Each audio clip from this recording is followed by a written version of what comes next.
дар муассисаҳои таълимии ноҳияаш омодагиҳо ба озмунҳои ҷумҳурияи фурӯғсӯби доноии китоб аст, илм фуруғи маърифат, Тоҷикистон ватани азизам, тоҷикон оинаи таърихи миллат идома дошта, дар ҳамаи китобхонаҳои муассисаҳои таълимӣ барои хонандагон шароити мусоид фароҳам оварда шудааст. омӯзгорон ҳамроҳи хонандагон ба мутоилаи асарҳои гуногун машғул мебошанд. соли гузашта дар озмуни фуруғи субҳи доноии китоб аст 15 нафар хонандагони мо то даври минтақавӣ иштирокчии фаъоли ин озмун гардиданд.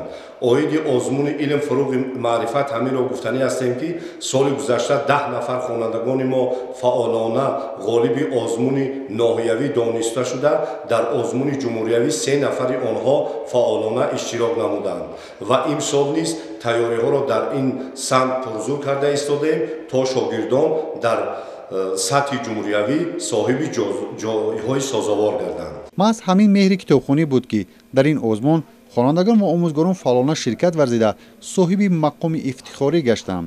дар муассисаи таҳсилоти миёнаи умумии рақами 26 бо эълон гаштани озмуни ҷумҳуриявии фуруғи субҳи доноии китоб аст, шумораи хонандагон дар китобхона зиёд гардидааст. ман раҳматзода меҳдинисо хонандаи синфи 8 муассисаи таҳсилоти миёнаи умумии рақами 26 мебошам.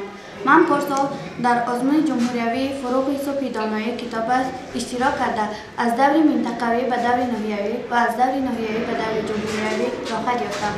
ман имсол ба китобхонаи худ давом дода кӯшиш мекунам ки имсол дар озмуни фуруғи субҳи доноии китоб аст дар сатҳи ҷумҳуриявӣ ҷойи намоёнеро ишғол намоям. хонандагони муассисаҳои таълимии ноҳияаш кӯшиш менамоянд ки дар ҳамаи озмунҳои ҷумҳуриявӣ ширкат варзида ҷойҳои намоёнро ишғол намоянд.